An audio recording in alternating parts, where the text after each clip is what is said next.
I'm Hannah Nazri, and I'm a clinician and DPhil candidate in obstetrics and gynecology at the University of Oxford. So today I'll be talking a bit about my research on endometriosis, misogyny in medicine, and my career as a woman in science.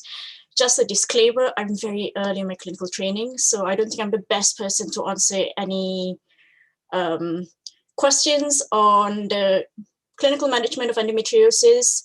I will be happy to refer you to someone who's an expert in that area. Okay. So just to recap, Annette gave a very good presentation on what endometriosis is. It's the presence of endometrial tissue in other places other than the uterus, commonly found in the ovaries, the pouch of Douglas over here, and very rarely in extra abdominal areas, causing menstrual, non-cyclical pain and infertility. So when I say rare extra abdominal areas, I have seen patients with endometrial lesions in the lungs and in the heart. So quite rare, but not too rare. And these lesions are categorized according to the ASRM endometriosis staging from stages 1 to 4. That's the American Society of Reproductive Medicine. We still don't know what causes endometriosis. And the most prominent theory is Sampson's theory of retrograde menstruation. This was observed during laparotomies, which are basically open abdominal surgeries of 293 women over 5 years. However, as Annette mentioned as well, retrograde menstruation occurs in about 90% of women, regardless of whether or not they have endometriosis, so it's physiological. Why is that some women have endometriosis and some women don't? We still don't understand this. So there are many players such as inflammatory marker IL-6, tumor markers CA125, CA19.9, neural fibromarker PGP 9.5 investigated for understanding endometriosis, but none of them have been found to be clinically relevant. So I'm talking about maybe a simple blood test, a urine test. They've all been investigated in endometrial tissue as well, and a combination of non-invasive tests. And it spoke about MRIs and ultrasound scans. They are not universally usable for all women. So if you have an ovarian endometrioma, so you have the lesion in the ovaries that could probably be seen on ultrasound or MRI, but not every woman have this. So it is a problem. So diagnostic laparoscopy, which is the keyhole surgery to diagnose endometriosis, is still the gold standard. And if you include the fact that there's no blood test or urine test or something that is non-invasive, and the fact that surgery is still the gold standard to diagnose endometriosis, plus other factors. And other factors I'm talking about, the gender pain gap, period stigma, and so on and so forth, makes it very hard for women to be diagnosed with endometriosis. And average is 8 years, but you can see the range from 6 to 12 years for women to be diagnosed with endometriosis.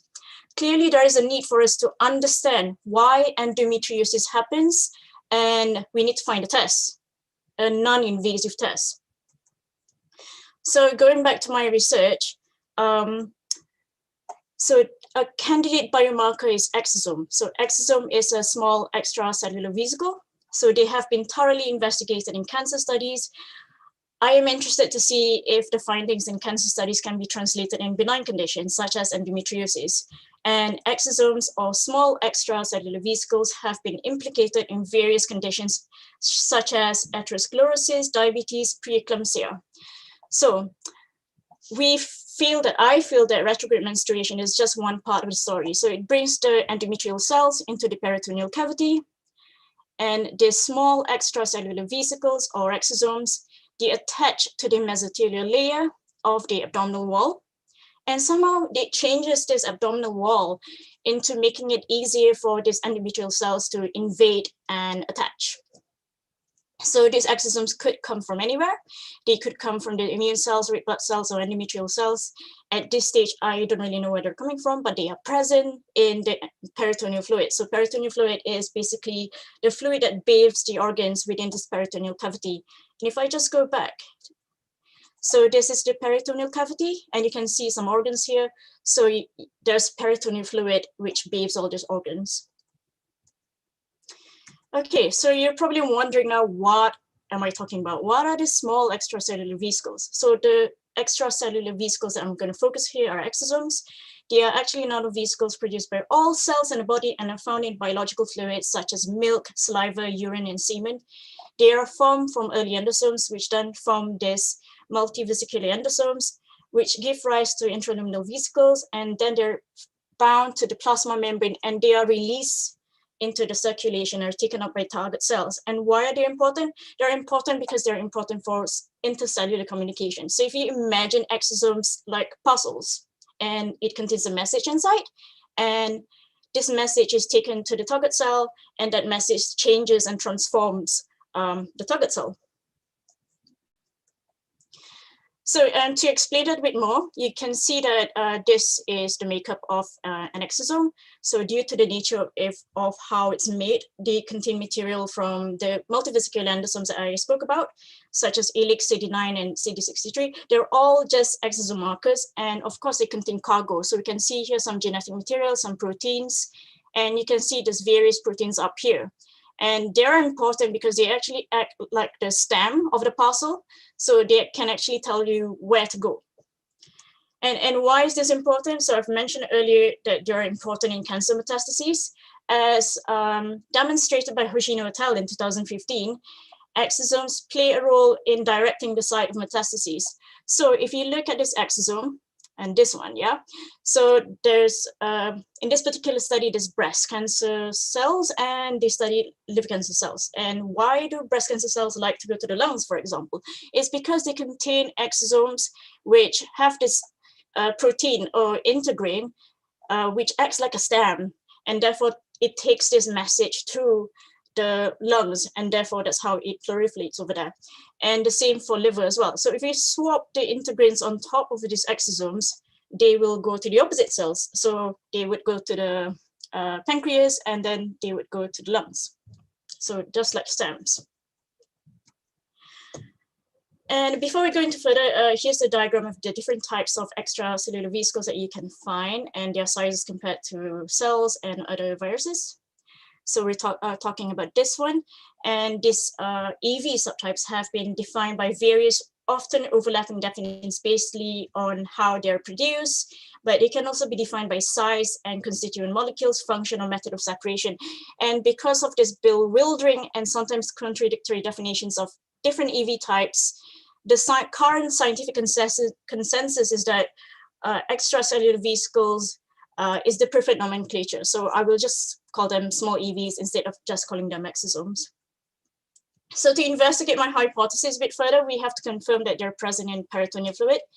And once we've done that, it'll be interesting to see if there's a difference in its character in terms of size and concentration, what type of cargo that it brings in women with and without endometriosis, and what are these different proteins which exist on the small EVs actually affect the mesothelial cells that I was talking to you about earlier.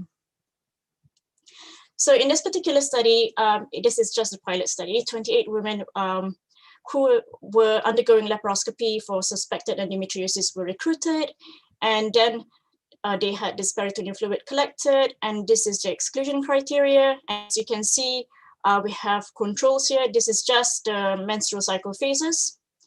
And we group stage 1 to endometriosis peritoneal fluid together, and stage 3 for endometriosis together as well, because they are similar genetically. And basically what I did was I isolated the exosomes and then I characterized them. So these are just the different ways how we can characterize exosomes. So the nanocyte, for example, you can tell the sizes, make sure that it's the right size. And concentration, the Western blot tells us whether there are exosome markers. And then for TEM, we can see the exosome itself under the microscope, and whether the cargo is the most interesting topic here. What sort of proteins is carried by these exosomes that are different in women with endometriosis and without endometriosis. So this is just the results of the nanoparticle tracking analysis machine. On the y-axis, you can see the concentration of particles. And from here, you can see a gradual decrease of particle concentration in stage 3 for endometriosis, from proliferative to secondary cycle phases, and the reverse is seen in stage 1 to endometriosis. And you can see in both menstrual cycle phases, the control peritoneal fluid samples remain to be lowest in concentration of particles. And in all the groups that I was telling you about, we can see the presence of exosomes. And they do contain exosome markers, elixintinine and CD9. And most importantly is the proteomics data. So this 62 proteins, just to show that they are shared between all the groups, and in combination are exosome markers. And these are some of the proteins which are shared by the endometriosis group.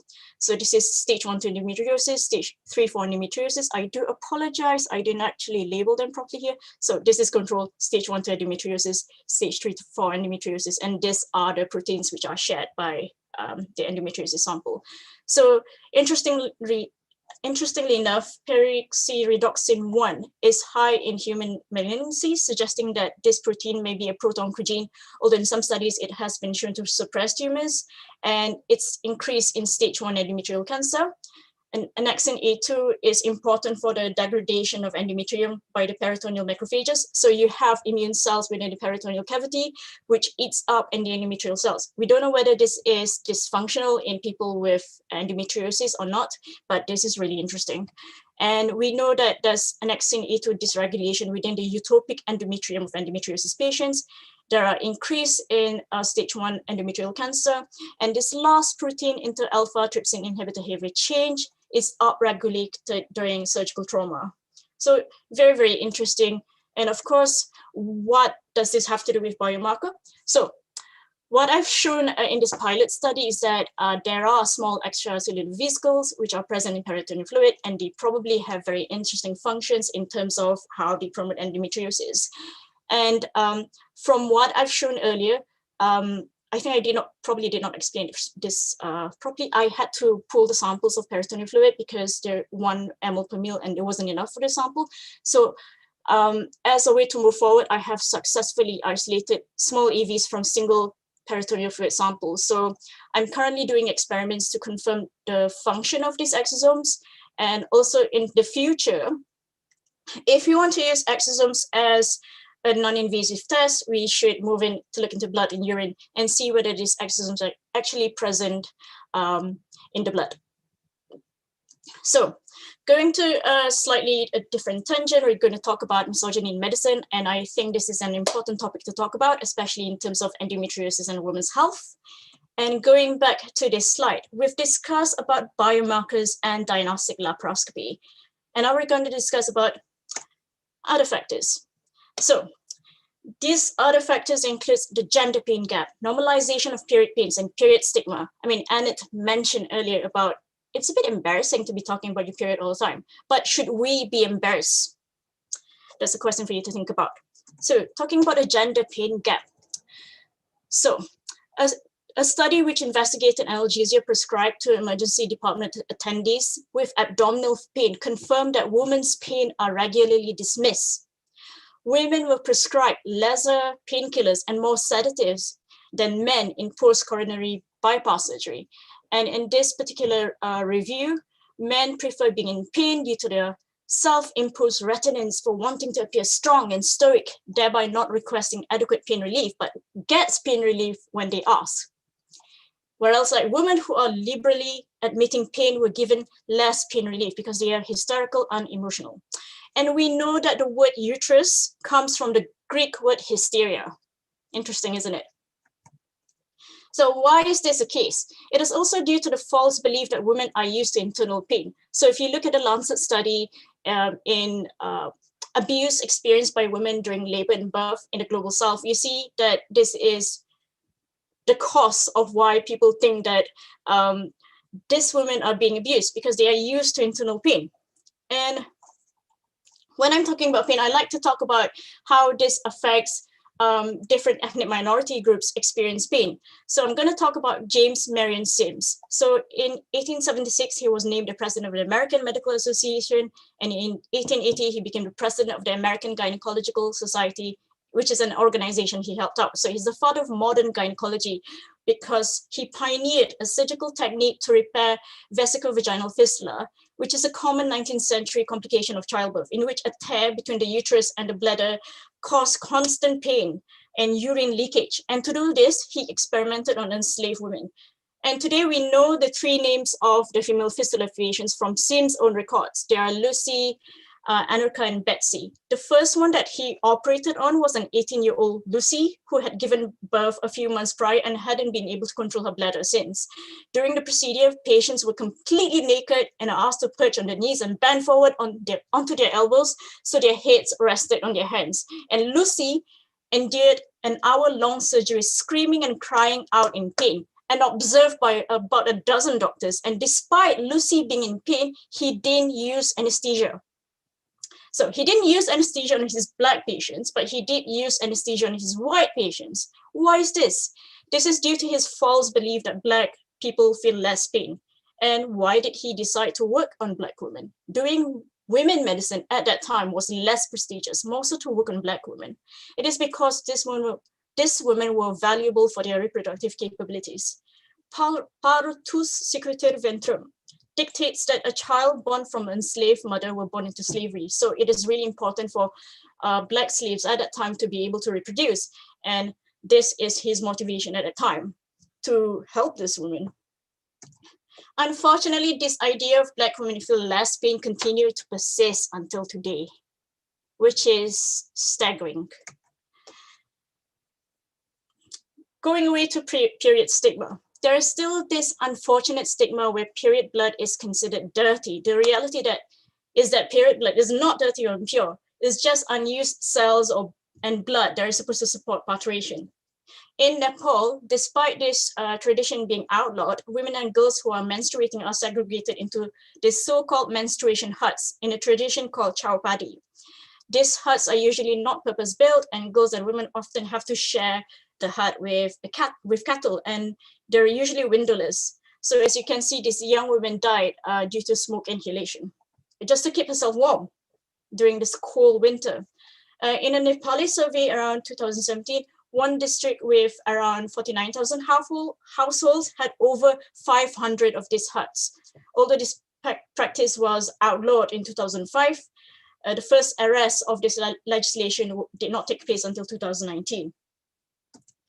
And we may think that period stigmas or taboos only occur in the global south. No, it happens globally. So I'd like to talk about menotoxin, which is an idea that was brought out by Professor Bella Sheikh. So according to Professor Bella Sheikh, on the afternoon of 14 August 1919, he received about 10 long stem roses that looked very fresh. They were dark red and had hardly begun to open. In order to keep them fresh, he gave them to a maid to put them in the water.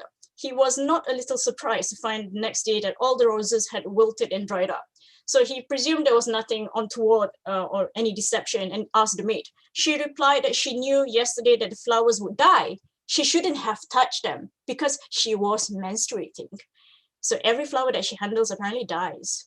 So this led him to investigate. He gave menstruating women 3 flowers and looked at the effects of these flowers the next day over 24 hours. And apparently within 24 hours, they died because apparently due to this menotoxin that's emitted from these women. So he also compared the dough made by a group of test subjects. Frau M's dough, she was menstruating, was 20% lower than the ones from non-menstruating women and half the width. So Sheikh proposed the idea that there's menstrual poison, menotoxin is at work, and felt that folk belief supported this explanation. So coming from my background as a Malaysian, I remembered when I was younger that if we were to make the special dish called tapai, you can't do it when you're menstruating. It doesn't make any sense at all. No, there's no such thing as menotoxin. But the debate reignited in the Lancet in 1974 and continued until 1979, culminated in an article in which Virginia Anster writes that she had heard the apparent support for such widespread superstitions with disbelief and skepticism. And neither a photograph of a yellowed flower from 1924 nor the unexplained death of a tree could be sufficient evidence to convince regarding menotoxin. And while this has been debunked, 2016 UK YouGov poll uncovered that only 27% of women told their employers that their reduced ability to work was due to period pains, which is still very, very sad. So just a brief overview about my career as a woman in science. I did my medical degree at Bristol. I then also did 1 year of medical physics and bioengineering, and then I became interested in clinical embryology. So that's when I was exposed to endometriosis research, and now I'm doing my PhD. So I welcome any questions about my career if you are interested, but otherwise, I would like to end this talk with the nature of science. The nature of science means that today's evidence will be debunked in the future. That does not mean that today's evidence is wrong. It simply means that today's evidence supported observations which are made using the best technologies today. In the future, we will find better ways to measure observations, therefore nullifying today's evidence. With that, I would like to say thank you to the women participating in my study, my supervisors, and my collaborators and funders. And thank you to OxWEST for inviting me to this talk. Thank you so much. That was extremely interesting to hear about, firstly, your research, and then also extremely shocking to hear about those different findings that some scientists thought they made about the menotoxin, and also different practices around the world that just, as a menstruating person, seem very shocking, and also shows that it's still very much an issue that we need to tackle today. But I'll just move on to some questions now.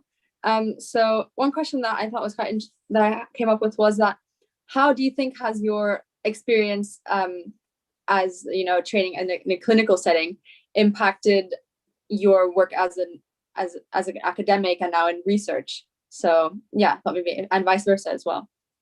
I think doing research and being part of academia has helped me to understand a bit more about the disease condition, obviously, but it has also opened my eyes toward patients' experiences because I have more time to read about and learn about all these horrifying things. So I think I have a lot of empathy, and I feel very, very passionate about it. I think I've become a better feminist from being in academia, and of course, I want to help more women. Yeah, that's really interesting. To also think about, right, maybe a doctor that isn't in an academic setting might actually not have that much time to kind of confront and research a lot of practices around the world, right? Absolutely, because you know what, I find it surprising too, because when I was in medical school, I don't think we learned so much about the stuff that I've just told you, about the historical aspects of things. We did learn about disabilities, but we didn't learn much about hidden disability. And I consider some patients with endometriosis have a hidden disability that they might feel embarrassed to talk about. And I think all doctors should be made aware of this. And it's really unfortunate in the clinical setting, we are so busy with just doing clinical jobs. And I hope that in the future, we'll have more time to be a bit more empathetic to our patients. Yeah, integration of some of those maybe historical aspects of certain diseases, and understanding better some of the social implications would definitely be a great step forward for medical students. Another question that I had was whether through your research you've identified any other gaps and that you think would need quite urgent attention, and maybe especially in the endometriosis field or in other maybe conditions related to menstruation. Definitely, we need to study. Obviously, funding is an issue, but I think it's getting a bit better. I do know that we do need more studies in PMS, for example. Just to make a comparison, there's 5 times more funding for erectile dysfunction, which is only experienced by 5% of the population, when PMS is experienced by 95% of women, which is really shocking. Yeah, that's a shocking statistic. Yeah, that's a shocking statistic. And through some of our speakers that we had the other day, it really seems there are, I think, something like 200 or up to 300 different symptoms of PMS, and sometimes it's really difficult to even test whether, what exactly the causes are and how we can best treat them. So yeah, I think definitely some more research in that field is urgent. And then just lastly, I thought maybe I'd ask, how did you get into this field of research? I mean, obviously you said that you did your master's with biophysics, I think you said as well, and then you did clinical embryology. What exactly sparked your interest in endometriosis research? When I started medical school, actually the idea of looking at our reproductive parts, having said that I'm a woman, I see it every day myself, wasn't really too appealing. And I thought that I wanted to be a neurosurgeon. But when I started my training in obstetrics and gynecology, I fell in love with it and fell further in love with it when I was doing my foundation training. And I wanted to know more on the research side of things. So that's when I started doing my master's. And throughout my DPhil, I learned a bit more about the different aspects of health and disease. And we can see that medicine is actually highly political. Yeah. Yeah, that's really fascinating. Thank you so much again. We really enjoyed hearing both of you speak today. And I think thank you for everyone who joined us today. And we hope you enjoyed the Period Pills and Pains series, which will also be up on our YouTube channel. So anybody who maybe wants to rewatch parts of the event or who just joined late, you'll definitely have a chance to rewatch them later on.